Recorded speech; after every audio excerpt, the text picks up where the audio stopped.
말씀은 예수님께서 사역을 시작하시는 첫 장면을 우리에게 말해주고 있습니다. 오늘 말씀을 통해서 우리가 예수님께서 행하시는 것들이 일의 출발, 일의 시작을 이렇게 봅니다. 일의 출발을 우리가 이를 통해서 볼 수 있는데, 여러 가지 이 모습과 이 이야기를 통해서 하나님께서 우리에게 뭔가를 말씀해 주실 것이라고 생각합니다. 요한이 잡힌 후, 이게 딱 한마디, 요한이 잡힌 후, 짧은 말이죠. 이 짧은 말 속에 엄청나게 많은 이야기가 되어 있습니다. 요한이 누굽니까?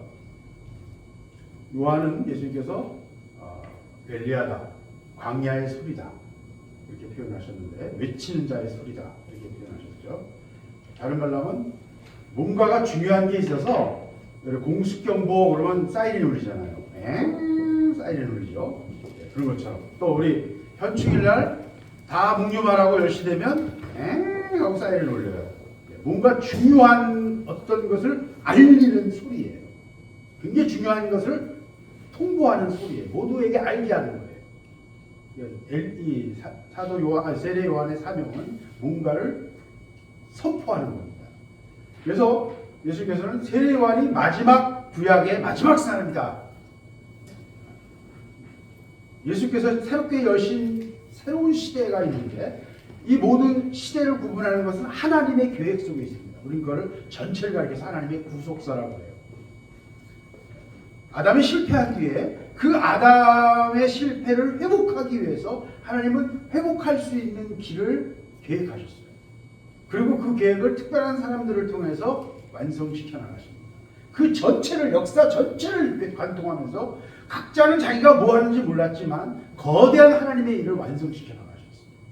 그걸 우리가 구속사라고 그러는데, 그런 구속사에서 예수께서 오셔서 우리를 구원하시기 위해서 하나님께서 이 땅에 오신 하나님과 인간과의 접촉점이 예수 그리스도이신데, 그 예수 그리스도가 오시기 직전에 구약의 모든 역사의 종말을 선언하고 새로운 시대를 선포하는 사이렌이라는 겁니다.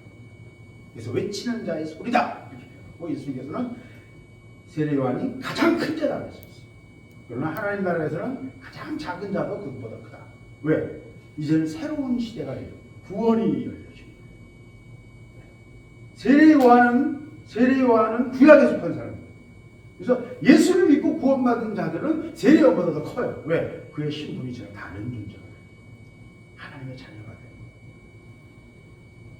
황제의 자녀가 됐으니까 뭐가 돼요? 황자요 황녀가 돼요. 신분이 전혀 달라요. 그렇기 때문에 가장 큰 자예요. 가장 크지만 하나님 나라에 속한 어떤 자보다 가장 작은. 그래서 세례 요한은 새로운 시대를 연 사람입니다. 근데 그 세례 요한이 잡혔어요. 여러분 잘 아시는 것처럼 세례 요한이 사역을 하다가 현실 문제에 대해서 헤롯 왕이 잘못한 것에 대해서 지적했을 때 헤롯 왕이 그를 결국 죽이게 되고 감옥에 가두게 되고 죽이게 되고. 근데 요한이 잡히자 예수님께서 사역을 시작했다는 거예요. 좀 이상하죠? 예. 요한이 예수님의 사역과 요한은 무슨 그런 어떤 밀접한 관계가 있습니까? 그걸 우리가 좀 자세히 살펴볼 필요가 있어요. 우리가 하나님의 일을 하려면 이런 부분을 배워야 돼요. 왜? 하나님의 일하시는 어떤 행동 패턴, 하나님의 역사의 어떤 질서가 우리 잘 들어있거든요. 굉장히 중요한 것들이 많이 들어있습니다.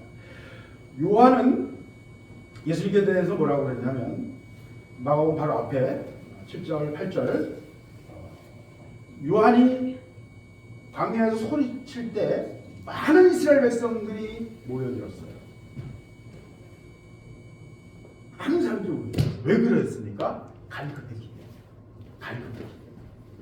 수백 년 동안 하나님 말씀이 없었어요.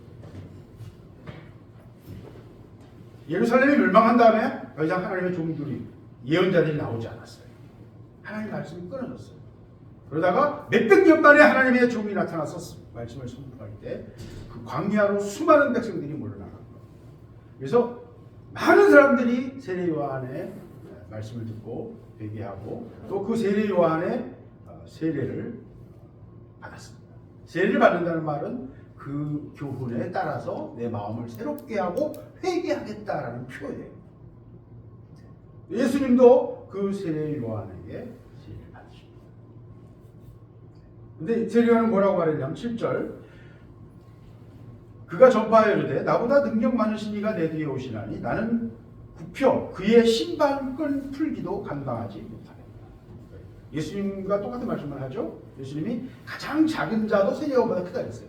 근데 세례 요한이 가장 큰 자라는 거예요.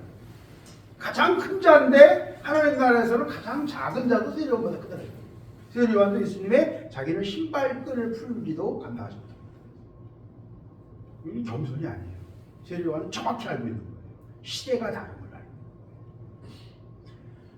오늘 말씀을 제가 때가 찼다는 제목을 잡았습니다만 가장 중요한 거는 여기에 있습니다. 하나님은 모든 것을 판단하시고 하나님의 뜻을 이루어 가시기 위해서 역사를 움직이십니다. 어떤 때가 될 수가 있어요. 때가 드러나요. 그래서 하나님의 때가 굉장히 중요해요. 요한이 잡힌 것이 예수님께서는 하나님의 때에 대한 사인이었던 거예요. 그래서 요한이 잡힌 다음에 예수께서 하나님 나라의 복음을 선포하기 시작하셨어요. 사역이 출발한 것은 요한이 잡힌 다음에. 이게 여러 가지 의미를 우리가 해석할 수 있습니다만 저는 복잡하게 이것을 분석하고 해석할 생각은 없어요. 중요한 것은 예수님과 요한의 특별한 관계예요. 요한은 예수님을 아주 굉장히 높이 평가했어요. 난 나보다 능력이 많으신 이가 오고 나는 그분의 신발끈도 풀 자격이 없다. 나는 물로 세례를 베풀지만 그분이 오시면 성령으로 세례를 베풀 것이다. 물로 세례를 베푼다는 말은 내가 당신의 말씀에 하나님의 말씀, 당신이 선포하는 하나님의 말씀에 내가 아멘하고 순종하고 그 회개하겠습니다 라는 표로 세례를 받는 거예요. 마음을 새롭게 하는 거예요. 그래서 물은 곧 말씀을 상징합니다. 그를 통해서 선포되는 하나님의 말씀을 상징합니다. 그래서 물속에 들어갔다가 나오는 거죠. 내가 이제 옛날에 내가 그 말씀을 듣기 전에 나는 죽었고 이제 새로운 마음으로 내가 이제 새 생명을 가지고 살아가겠습니다라는 표로 세례를 했어요. 그런데 그 세례를 예수님도 받으셨다. 그러니까 정확히 말하면 안드레와 야고보, 빌립 다 세례 요한의 제자였어요. 그러다가 세례 요한이 예수님을 소개하니까 하나님의 어린 양이다라고 소개를 하니까 그들이 다 세례 요한이죠. 예수님께 따라다닌 거예요. 그러다가 예수님께서 그들을 부르신 거예요. 그러니까 그 사이에는 시간 차이가 있는 것 같아요. 그러니까 세례 요한이 활동할 때는 예수님이 사역을 하지 않으셨어요. 그러니까 그 요한에 의하면 요한복음에 의하면 이미 그 전에 알았던 거예요. 다 사람들을. 예수님도 안드레가 베드로를 데리고 예수님께 데리고 오잖아요. 그러니까 그 과정이 먼저 있었던 거죠. 근데 그때는 세례 요한이 살아있을 때입니다. 근데 세례 요한이 잡힌 다음에 제자들을 부르십니다. 그래서 예수님의 사역은 세례 요한과 깊은 관계가 있어요. 이건 어떤 원리나 논리의 문제가 아니에요. 하나님의 질서에 관한 문제. 이건 영적인 것이에요. 이해하기 어렵습니다. 그러나 하나님은 그런 것에 대해서 분명하게 말씀하세요. 우리 마음에 분명하게 알아요. 그래서 가장 중요한 거는 어떤 계시가 오지 않아요. 가장 중요한 건 그냥 우리 마음에 있어요. 알아요. 우리가 예수를 믿는 것도 예수를 알아보는 거예요. 믿어지는 거예요. 가장 중요한 건 우리 마음에 이미 와 있어요. 성령께서 우리 마음에 눈을 열어주시고요. 그냥 알게 돼 있는 거예요. 거기 설명이 필요 없어요. 내가 왜 이 사람을 사랑하는가 설명할 수 없는 거예요. 사랑은 그냥 이루어집니다. 하나님을 사랑하는 것도 마찬가지입니다. 그래서 요한은 예수님과의 관계에 있어서 예수님을 소개하는 자였고 또 예수님의 스승이었어요. 엄밀히 말하면 객관적으로 볼 때 분명히 예수님의 스승이었어요. 먼저 와서 먼저 이야기하고 예수님을 소개한 자니까. 그 다음에 예수님의 제자들도 상당수가 요한의 제자였어요. 요한을 따르는 사람이었어요. 그리고 예수님 자신도 요한에게 세례를 받으셨어요. 그분은 하나님의 아들이셨지만 그는 요한에게 세례를 받으셨어요. 이건 단순한 겸손을 말하는 게 아닙니다. 하나님의 질서를 말합니다. 인간으로 오셨으니까 유대인으로 오셨으니까 그 유대인의 질서를 따르는 거예요. 성전세를 내야 됩니까 말아야 됩니까 했을 때 저들에게 시험 들지 않도록 나는 하나님의 아들이니까 나도 안 내도 된다. 왕자가 세금 내는 거 맞냐? 그러나 저들에게 시험 들지 않게 하기 위해서 내가 세금을 냅니다. 그래서 물고기를 잡게 하고 물고기 뱃속에서 동전을 보내셨어요. 신기한 이야기죠. 물고기 뱃속에 동전을 보내서 세금을 내게 성전세를 내게 하셨어요. 질서를 따르게 하셨어요. 굉장히 중요한 겁니다. 사역은요 그런 인간적인 질서도 굉장히 중요해요. 굉장히 중요해요. 하나님 형식을 중요하게 생각하세요. 모양을 만드시는 걸 좋아하세요. 제가 그래서 하나님의 어떤 사역의 하나님의 행하심의 어떤 패턴, 어떤 원리, 그걸 뭐라고 표현할지 모르겠지만 하나님이 이렇게 하신다는 거예요. 이런 식으로 일하시기를 즐겨 하신다는 거예요. 예수님께서는 하나님의 아들이셨고 만왕의 왕이셨지만 세리관 앞에 고개를 숙이시고 세리를 받으셨어요. 그때 세리를 받을 때 하늘이 갈라지고 성령이 비둘기같이 내려왔습니다. 그리고 하늘로부터 소리가 났어요. 너는 내 사랑하는 아들이라 내가 너를 기뻐한다. 하나님의 인증이 예수님께 내려옵니다. 이걸 뭐라고 표현하건 하나님이 하늘이 열리고 하나님이 말씀하셨다는 거예요. 여러분 사역을 하려고 그러면요, 여러분이 사역을 하고 하나님의 일을 하려고 그러면 이 하나님의 합격증이 필요해요. 하나님의 인증이 필요해요. 이건 뭐 무슨 하늘이 열려서 막 소리가 나고 뭐 그런 걸 얘기하는 게 아니라 하나님의 인정이 필요해요. 그 인정은 두 가지로 이루어집니다. 너는 내 사랑하는 아들이야. 영원한 관계. 하나님과의 관계에 대해서 확실한 신분이 확정됩니다. 두 번째는 내가 너를 기뻐한다. 지금 이 시간 하나님과 나와의 관계를 하나님이 나를 기뻐하시는 내 안에 하나님 싫어하시는 것들이 남아있으면 안 된다는 거죠. 그럴 때 하나님 통과를 하시는 것입니다. 그래서 이 세례는 어떤 의미에서는 졸업식이었고 하나님의 통과의 의미였어요. 왜냐하면 그분은 인간으로 그리고 성령께서 예수를 광야로 몰아내셨어요. 이건 좀 이상하게 보이죠? 몰아내셨다는 말은 뭐예요? 예수님이 가고 싶어서 가셨다는 게 아니라는 거예요. 네. 강권하셨다는 거예요. 하나님께서. 예수님 그 별로 원하지 않으셨던 것 같아요. 근데 강권해서 몰아내신다. 그런 뉘앙스죠. 네. 그러면서 광야에서 40일을 계시면서 사단에게 시험을 받으시고 들짐승과 함께 계셨고 그때 천사들이 수종으로 나와 있습니다. 광야로 하나님 모십니다. 광야.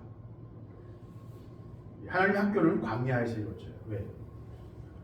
광야는 사람이 살 수 없는 곳입니다. 1년에 비가 200mm 이하로 오는 곳입니다. 물을 구하는 것 자체가 너무 어렵습니다.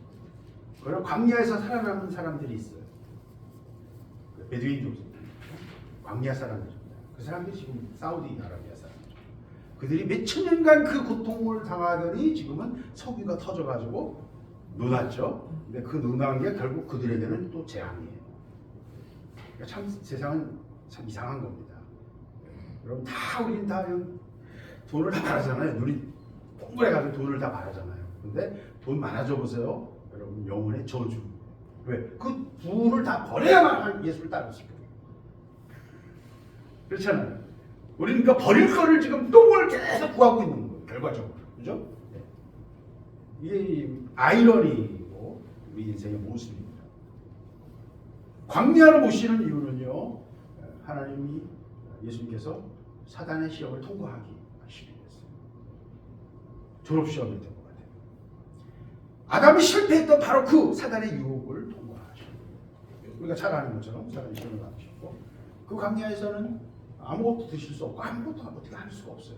그래서 들짐승들, 늑대와 시랑과 이런 들짐승들이 밤마다 울고 그런 속에서 40일을 버티신다는 거죠. 근데 그때 천사들이 와서 수종을 들었습니다. 광야는요 사람의 힘으로 살 수가 없는 곳이고요. 물을 찾아내는 것도 너무너무 힘들고요. 너무너무 먹을 건 뭐 말할 것도 없어요. 이스라엘 백성들이 광야에 살 때 하늘에서 내린 만나가 아니었으면 그들은 살아남을 수가 없었어요. 광야는 하늘로부터 공급하는 천사가 공급하는 곳으로 사는 것입니다. 광야학교를 통과하지 않고서는요, 하나님을 온전히 전적으로 의뢰하는 것을 배우지 못합니다. 광야학교를 통과해야 돼요. 바울은 3년 아라비아 광야에서 광야학교를 다녔고요. 다윗과 요셉은 13년을 광야학교를 다녔습니다. 물론 요셉은 광야가 아니고 이집트라는 학교였지만 노예로 감옥에서 고통 속에서 그도 역시 광야학교를 다녔습니다. 모세는 40년 걸렸습니다. 하나님의 쓰기심에 따라 달라요. 분명한 것은 이 광야학교는 예수님도 피하실 수 없습니다. 40일간 금식하며 또 광야학교를 다니셨습니다. 그래서 이 모든 것이 요한이 잡힌 후라는 한마디 말 속에 이 모든 얘기가 들어있는 거예요. 여기서 요한이 뭐라고 그래요? 나보다 능력이 많으시니까. 네, 뒤에 보시죠.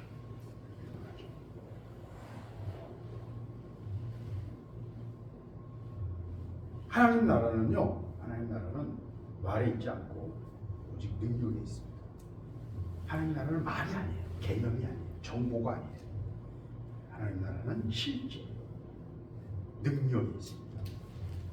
생명의 능력, 살리는 능력이 있습니다. 그래서 은혜 받고요, 하나님이 일하시면요, 살아나요. 식물도 살아나고요, 동물도 살아나고요, 나를 만나는 자들이 살아나요. 나를 통해서 하나님의 생명이 흘러나가요. 왜? 하나님의 영은 생명이에요. 그게 능력이에요. 아픈 자가 치유가 일어나고 하나님의 역사가 나타나는 거예요. 열매가 나타납니다. 그게 능력이에요. 능력은 다른 게 아니에요. 살리는 능력이에요. 생명의 영이 흘러나가는 거예요. 근데 요한이 잡힌 다음에 예수님께서 사역을 시작하십니다. 왜? 요한이 그를 소개한 마지막 구약의 종말을 딱 결정하는 사람이에요. 예수님께서 그걸 아셨어요. 그래서 때를 분별하는 능력이 중요합니다. 우리가 욕망을 가지고, 우리 생각을 가지고, 우리의 계획에 의해서 자꾸 움직이려고 해요. 비교하면서 그럴 수도 있고요. 또는 어떤 자기 어떤 내면의 어떤 상처나 어떤 동기 때문에 그럴 수도 있어요. 근데 그렇지 않습니다. 하나님의 일은 그렇게 일어나지 않아요. 하나님은 하나님의 때에 하나님의 일을 요구하세요. 내가 뭔가 계획을 세워서 열심히 할 수는 있어요. 뭘 만들 수도 있고 하나님의 일을 할 수도 있어요. 그 일을 통해서 어떤 열매도 있을 수 있어요. 그러나 결국은 다 부서져야 돼요. 왜? 하나님은 하나님의 일을 하시길, 하나님의 계획을 세우고 그 작전 계획에 따라 행하기를 원하고, 우리가 자꾸 일을 벌이는 건 쓸데없는 일이 될 수도 있어요. 하나님의 행하심을 따라가야 돼요. 하나님의 작전 계획을 따라가야 돼요. 그래서 때를 분별하는 게 너무 중요합니다. 때를 분별해야 돼요. 오늘 말씀은 때가 찼고, 때가 찼다. 찼다는 말은 기다려왔는데 아구에 물이 찼다는 것 같죠. 물이 계속 물을 계속 갖다 부었는데 아구에 찼다. 그럴 때 찼다 그러잖아요. 때가 찼다는 말은 물시계에서 표현합니다. 옛날 사람은 물시계를 가지고 시간을 쟀지 않습니까? 모래시계를 가지고 시간을 쟀거나 같아요. 결국 뭔가 떨어지는 걸 가지고 구멍에서 떨어지는 양이 일정하니까 그 일정한 양을 가지고 시간을 계산하는 거예요. 근데 그게 다 차면 일정한 시간이 돼요. 여러분 저기 사우나 찜질방에 가면 모래시계 가지고 시간을 재지 않습니까? 뜨거운 데 들어갔다가 너무 오래 있으면 사람 지치니까 돌리면서 다 떨어지면 3분, 5분 모래시계에 따라마다 다르겠습니다만 다 떨어지면 그게 때가 차는 거예요. 그 표현, 정확하게 그 표현. 이 차는 것은요, 하나님의 어떤 스케줄도 있고요, 인간의 어떤 준비됨도 있고요, 또 인간의 심판이 있다면 그 심판을 하기 위해서 죄가 차는, 가나안 백성들의 죄가 차기까지 뭔가가 있어요. 뭔가가 있어요. 우리가 보이지 않는. 에스겔에서 하나님의 일꾼들이 측량줄을 가지고 다니면서 다림줄을 가지고 다니는, 다림줄이라는 기준이거든요. 이게 똑바른지 아닌지 수평과 수직을 재는 거예요. 거기 걸리면 뭔가 잘못 만든 거예요. 하나님의 기준을 가지고 재신다는 거예요. 그리고 그 모든 것들이 차야 되는 거예요. 부정적이든 긍정적이든 하나님의 계획이든 차야 되는 거예요. 때가 차면 하나님의 일이 시작합니다. 전 2월 8일 날 에스버리, 미국 캔자스주 에스버리에서 새로운 부흥으로 보이는 예배가 있었어요. 왜 거기에 많은 사람들이 주목하냐면 1911년도에 캔자스 그 같은 에스버리 그 채플에서 거기 이제 신학생도 있고 일반 대학도 있어요. 우리말로 하면 승전대쯤 되는 기독교 대학이에요. 에스버리 대학. 그 동네도 작아요.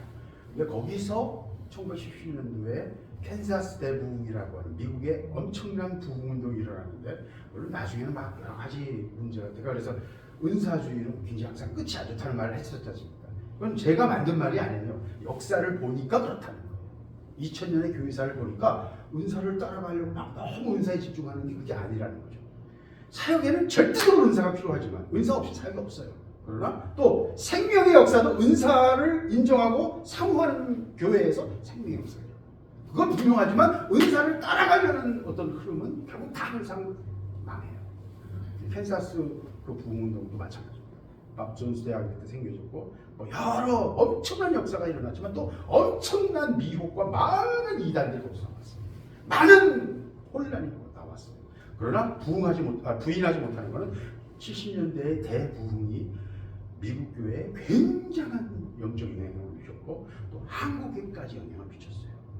그때 그 부흥의 열기가 한국에 이 빌리그램의 대전도 그 집회가 몇 번 있었거든요. 그때 그 열기가 한국에 막 전달돼요. 한국 교회가 지금 전 세계에서 그나마 살아있는 교회, 지금 선교사를 제일 많이 보내는 교회거든요. 한국 교회가 숫자는 얼마 안 되는데 1,100만, 1,200만밖에 안 되는데 미국 8천만, 9천만인 미국 교회보다 더 많이 보내요. 이제. 그러니까 얼마나 열심인지 알 수 있죠.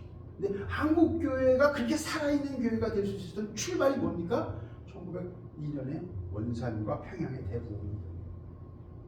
그래서 에스버리에서 일어난 2008년 2월 8일 날 일어난 일은 예배를 드리던 그냥 대학교에 매번 수요일마다 체프를 해요.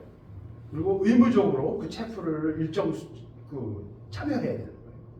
근데 그래서 이제 학점을 따려고 학생들이 체프를 참여해요. 근데 그 체프에서 예배가 시작되는데 학생들이 안 가는 거예요. 뭔가 특별한 일이 있었어요. 뭐 특별한 사역자가 온 것도 아니고 어떤 특별한 거 없었어요. 근데 안 간 거예요, 사람들이. 그냥 뭔가 더 하고 싶은 거예요. 그래서 계속 찬양을 합니다. 지금 2주째 그 소문이 미국에 퍼져가지고 또 전 세계에서 많은 사람들이 모여들고 있어요.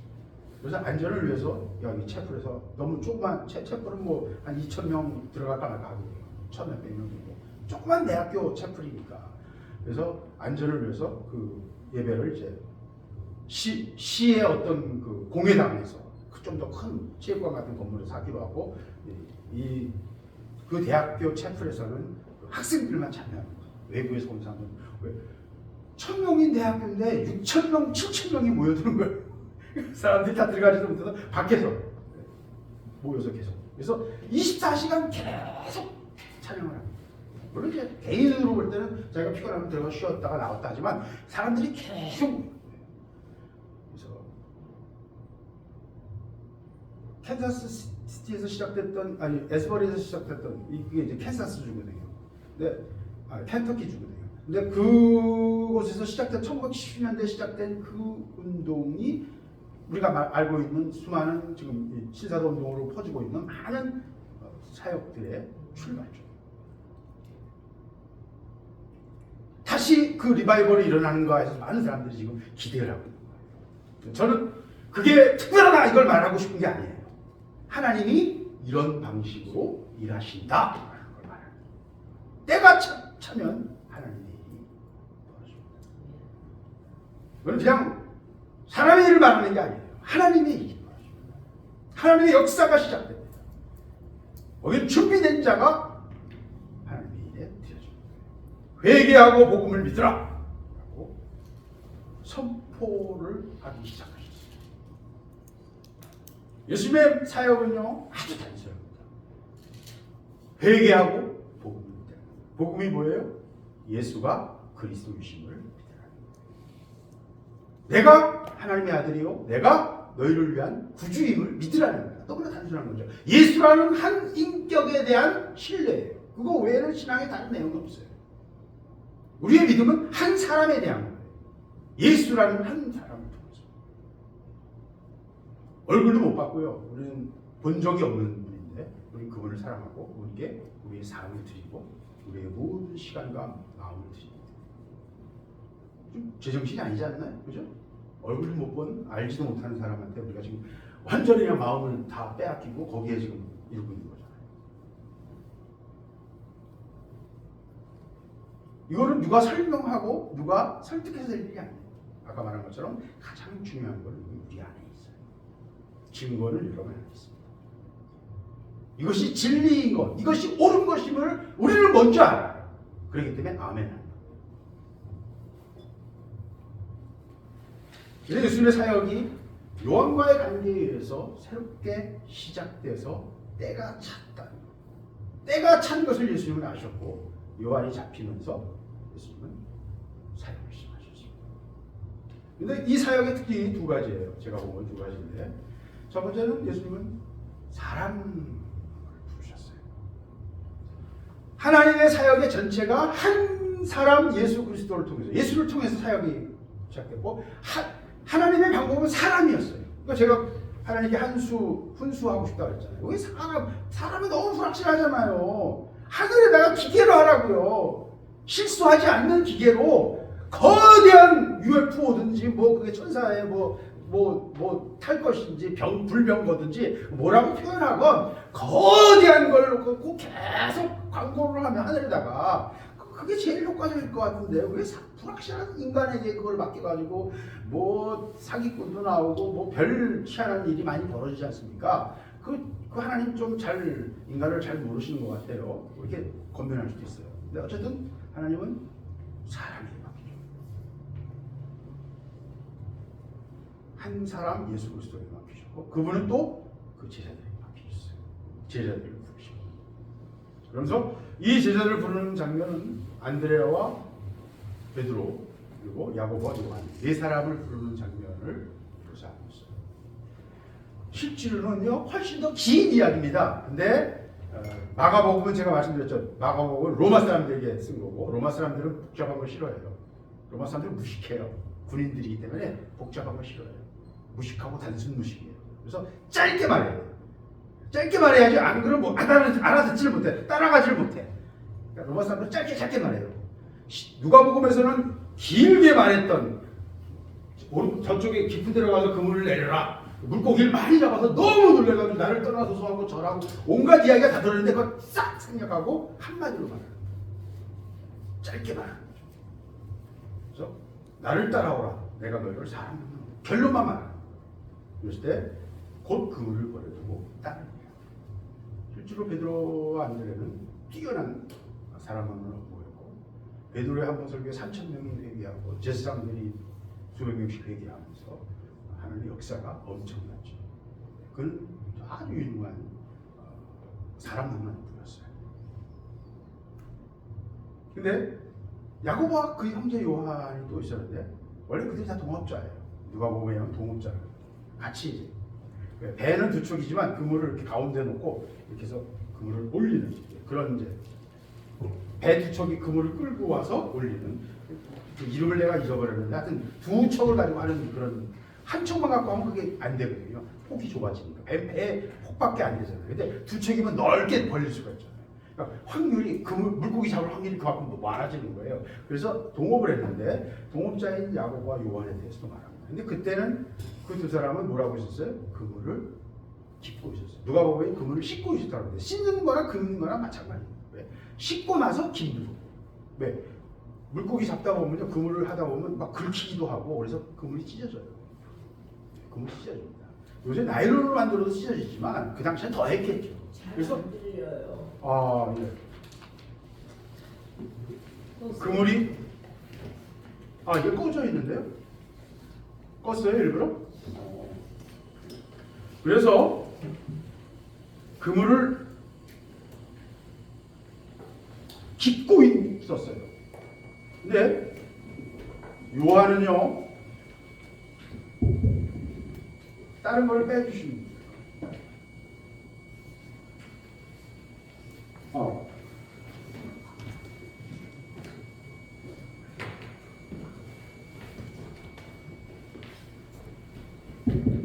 예.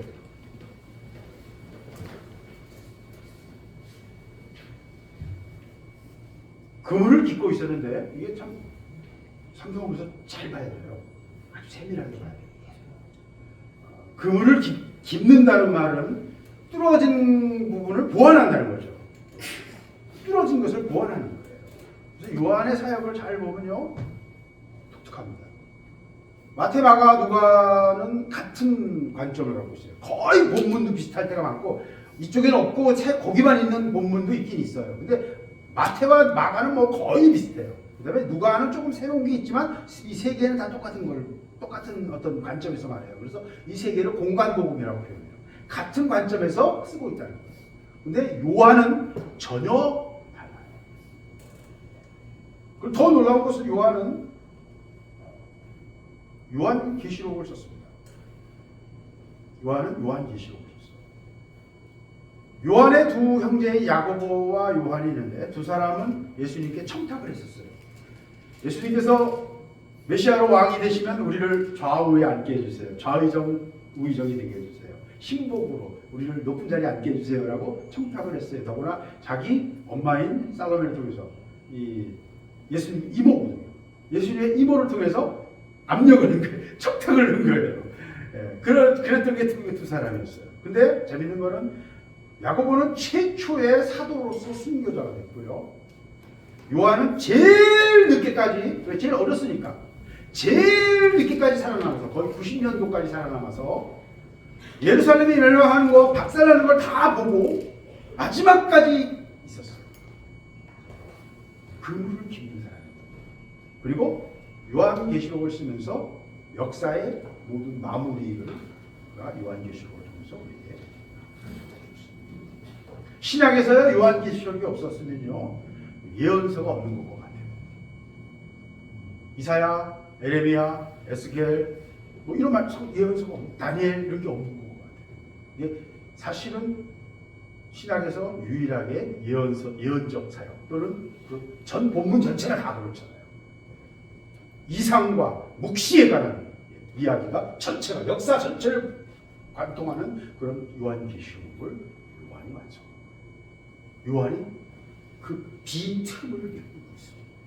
제가 사도 바울이 장막을 짓는 자라는 게 너무너무 신기하잖아요. 사도 바울의 사역이 장막을 짓는 거였어요. 그렇지 않습니까? 사도 바울의 신학, 사도 바울의 성경 해석, 사도 바울의 그 모든 해석이 지금 2000년 동안 그대로 모든 교회가 그 사도 바울의 해석을 가지고 로마서에 나오는 그 해석이 핵심이 돼서 지금 모든 기독교회의 신학의 기본 논리가 돼요. 그걸 하나님 나라 가면 필요 없죠. 그죠? 예수님이 계시고 진짜 성전이 있잖아요. 하나님 나라 가기까지 장막을 짓는 자였어요. 그래서 제가 형식도 굉장히 중요하다는 말을 했거든요. 우리가 그냥 외형으로 보는 것도요, 하나님 그걸 통해서 뭔가를 말씀하고 계시다니까요. 그걸 잘 봐야 돼요. 잘 봐야 돼요. 그랬을 때 이 야고보와 요한을 부르시고 그들도 역시 배와 품꾼과 아버지를 버려두고 예수님을 따랐습니다. 예수를 따르는 이 제자들은 다 뭐예요? 버렸어요. 뭐를? 배를, 그물을, 자기 생물을. 모든 것을 버렸어요. 왜? 모든 것을 팔아서 사야만 하는 감추인 보화와 같은 것이 하나님 나라입니다. 대가를 지불하지 않으면요 오지 않아요. 나는 믿습니다라고 말할 수도 있어요. 그러나 실제가 오지 않아요. 능력이 오지 않아요. 능력이 오지 않아요. 실제가 오지 않아요. 대가를 지불 안 하면요. 대가를 지불 안 하는데 어떻게 물건이 와요, 그죠? 여러분이 대가를 지불해야 돼요. 그래야 실제가 오는 거예요. 우리는 왕왕 오해하는데 능력이 우리의 얼마나 많은 기도와 얼마나 많은 하나님 앞에서의 열심을 통해서 우리가 어떤 능력을 받는다 이렇게 생각해요. 삼각산에 가서 기도 많이 하니까 고수가 되는 그런 개성을 갖고 우리 다 그렇게 생각해요. 엄청난 착각입니다. 하나님이 주시는 하나님의 능력은요, 전적으로 하나님이 주시는 하나님의 그 공급되어지는 거고요. 우리가 아무 상관이 없어요. 우리는 그냥 그 통로로 사용되어지는 거예요. 우리도 물론 버텨야 돼요. 왜? 그 하나님의 은혜를 버텨내야 되고요. 은혜로 말미암아 나오게 되는 모든 영광을 하나님께 온전하게 돌려드려야 돼요. 그거 거기서 많은 문제가 있어요. 발전소에서 또 오는 그 모든 전기는 여기 지금 일어나는 모든 에너지를, 이 빛과 여기서 나오는 따뜻한 바람과 이 소리와 이 마이크 소리와 이 모든 것은 다 발전소에서 오는 에너지예요. 우리가 이걸 할 수 있는 건 아무것도 없어요. 우리는 그걸 껐다 칠 뿐이에요. 능력은 그와 같습니다. 하나님의 일은 그와 같습니다. 우리에게 속한 게 아니에요. 하나님께 속한 것이고요. 우리가 그것을 얼마나 버텨낼 수 있느냐 하는 건 중요해요. 이건 220V에 맞춰진 거예요. 근데 공장에 가면 이게 6000V를 쓰기도 하고 25000V를 쓰기도 해요. 그런 데 아주 극히 드문 거예요. 그걸 버텨낼 수 있는 장비가 있어야 220V 쓰던 데다가 20000V 쓰면 다 모든 게 다 녹아버려요. 사실요. 그 열이 에너지가 너무 커가지고. 그러니까 자기가 그걸 버텨낼 수 있어야 돼요. 그래서 그 버텨낼 수 있도록 하기 위해서 하나님은 연단하십니다.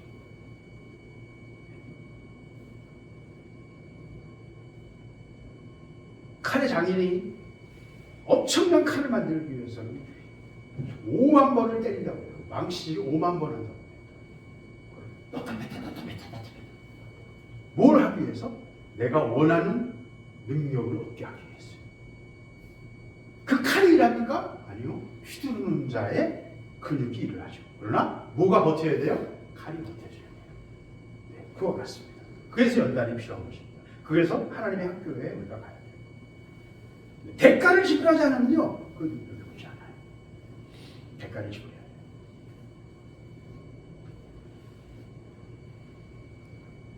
대가를 지불할 때 하나님의 놀라운 역사가 일어납니다.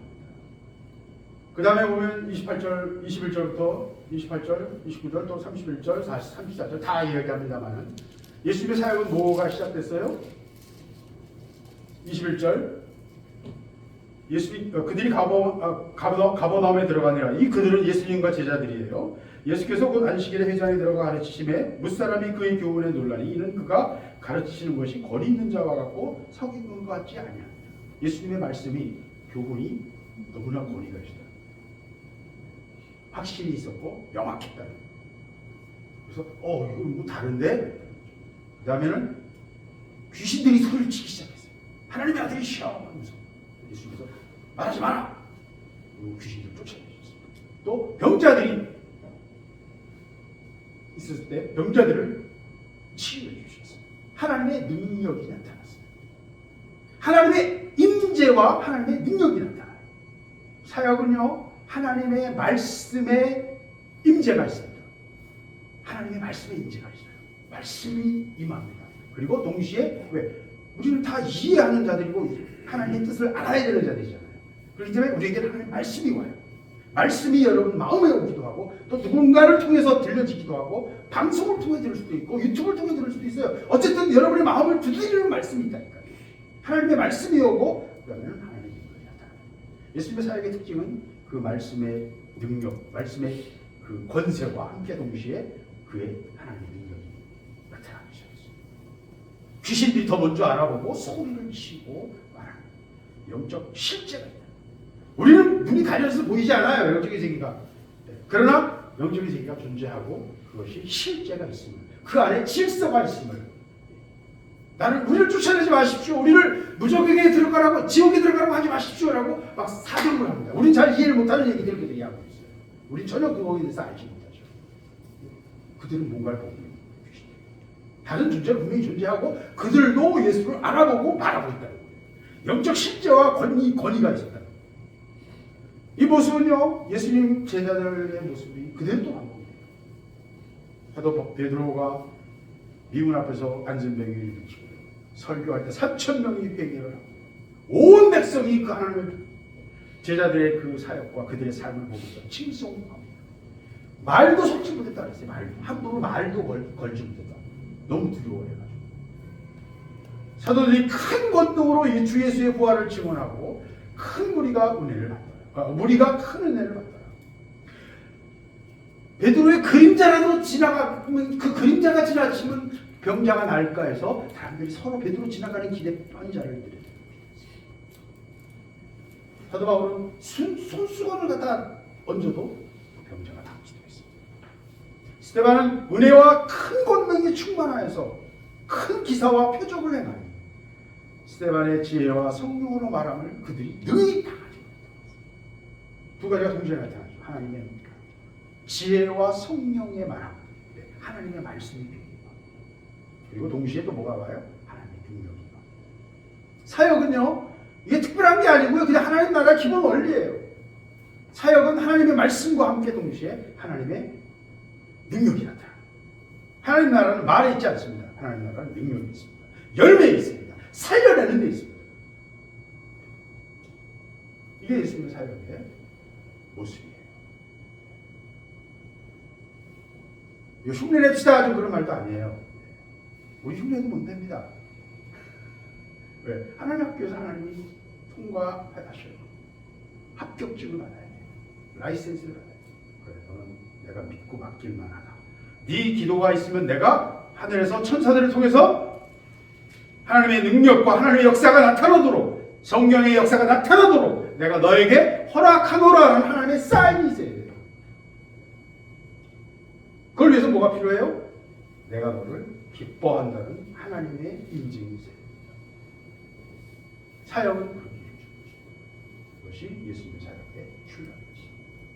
이 말씀이 누구에게 필요한지 모르겠습니다만 하나님께서 오늘 주신 말씀을 통해서요, 우리의 삶이 힘들고 고통스럽고 어려울 수도 있어요. 괴로울 수도 있고요. 그런데 하나님의 일을 이루어 가신 거예요.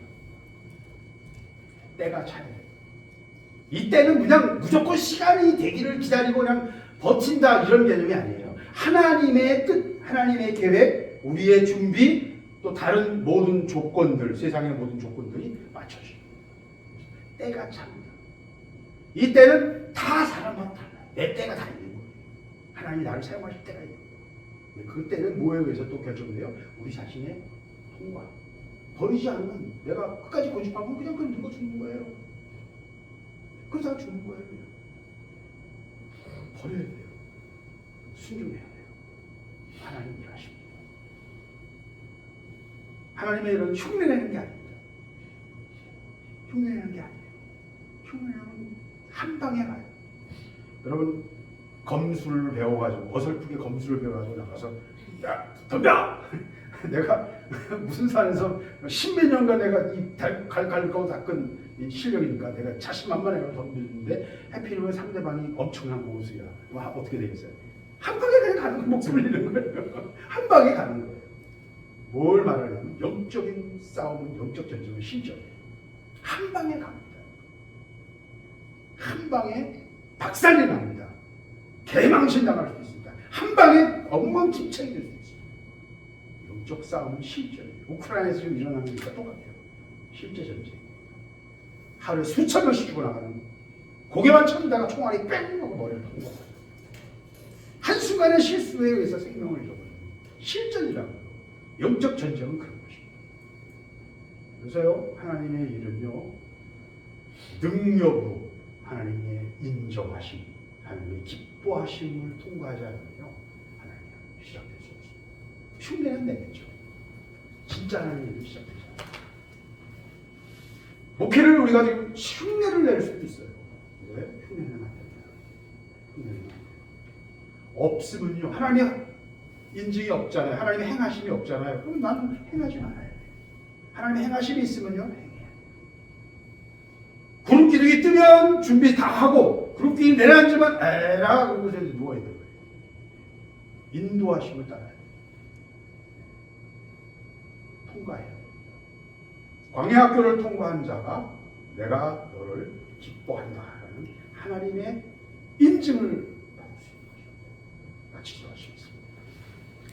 하나님 오늘 주신 말씀을 제가 먹기를 원합니다. 아버지 때가 찼다는 이 말씀에 제가 정말 마음에 흥분이 됩니다. 아버지 무슨 때인지는 모르겠으나 하나님의 때가 시작됨을 우리가 기대하고 아버지의 일을 우리가 보기를 원합니다. 아버지 이 민족에게도 아버지 1902년 원산과 평양의 대부흥운동처럼 회개의 역사가 일어나기를 원합니다. 회개하고 복음의 역사가 일어나기를 원합니다. 새로워지는 역사가 일어나기를 원합니다. 아버지 이 땅끝 백성들이 동서가 화해하며 남북이 화해하며 일본과 한국이 화해하며 중국과 한국이 화해하며 이 땅끝 백성들이 하나가 되어서 아버지 마지막 대주세 사역을 감당하는 아버지 꿈을 그리며 아버지 앞에 기도합니다. 아버지의 일을 이루어 주시옵소서. 주의 역사가 나타나게 하여 주시옵소서. 아버지의 때가 이루어지기를 원합니다. 그 때가 우리 앞에서 열려지기를 원합니다. 아버지의 일을 보기를 원합니다. 아버지